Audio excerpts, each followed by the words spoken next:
മക്കളെ കപ്പപ്പുഴുക്ക് കഴിക്കാറായി, ഓടി വാ. ഓ ചൂടാ ചൂട്. മക്കളെ ഞാൻ ഒരു പുഴുക്കുണ്ടാക്കാൻ പോവാ 4 മണിക്കത്തേന് കഴിക്കാനായിട്ട്. ആ ചേന, ചേമ്പ്, കപ്പ, ഇത് മൂന്നും കൂടെ കൂടി ഒരു പുഴുക്ക്. സാധാ ചേനയാ. പറമ്പിന്ന് പറിച്ചതാ. പെട്ടെന്ന് വേവും, തീ കണ്ടാ കപ്പ ഇളത്തക്കപ്പയാ കേട്ടോ. കർക്കിടക മാസമല്ലേ, ഇതിനം കർക്കിടകത്ത് ഇങ്ങനത്തെ പുഴുക്കൊക്കെ വേണം. പിന്നെ ഇല്ലാതെ അല്ല കുരുമുളക് ചമ്മന്തിയൊക്കെ വേണം. ഇതിൻ്റെ കൂടെ ഒത്തിരി സാധനങ്ങൾ അങ്ങ് ഇട്ടാൽ തിരുവാതിരപ്പുഴുക്കാവും. ഇപ്പോൾ തിരുവാതിര പുഴുങ്ങത്തല്ലേ. ഇത് വ്യത്യാസം.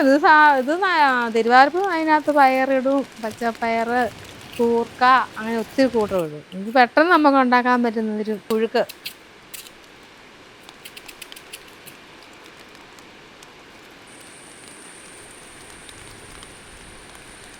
അത് കൂട്ടില്ല, പക്ഷേ ഇട്ടാലും ഒന്നുമില്ല.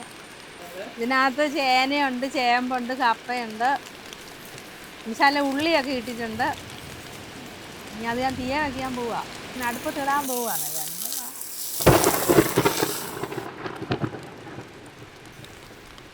മഴയാ, അതുകൊണ്ട് ഞാൻ തേങ്ങയൊക്കെ തിരുമ്മിയിടാൻ പോവുക. അരപ്പ് ഇത് പുഴുക്കിനിടാനുള്ള അരപ്പ്. ഇതിനകത്ത് അരപ്പിനകത്ത് ഉള്ളി, പച്ചമുളക്, കരിയാപ്പല, തേങ്ങ, ജീരകം, മഞ്ഞപ്പൊടി. മഴ ആയതുകൊണ്ട് അരയ്ക്കാനൊന്നും പാടില്ല. അപ്പം തിരുമ്മിയിട്ടൊരു പുഴുക്കുണ്ടാക്കി തരാം.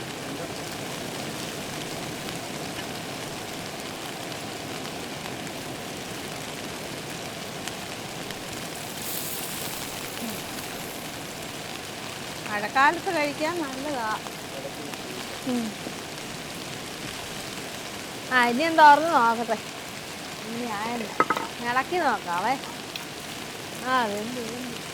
ഇപ്പം ഉണ്ടോന്ന് നോക്കട്ടെ.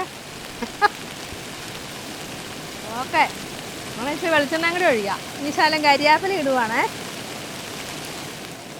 ഇച്ചിരി ശകലം വെളിച്ചെണ്ണയും കൂടി ഒഴിക്കാം.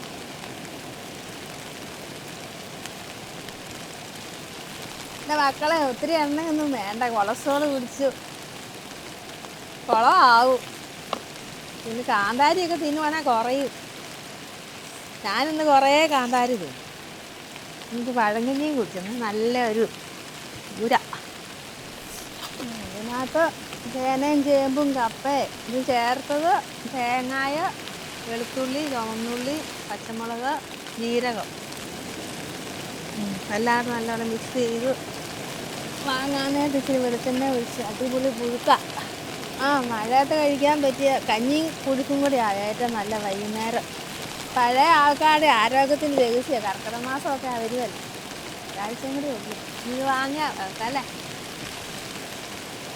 മക്കളെ കപ്പപ്പുഴുക്ക് കഴിക്കാറായി, ഓടി വാ. ഓ ചൂടാ ചൂട്.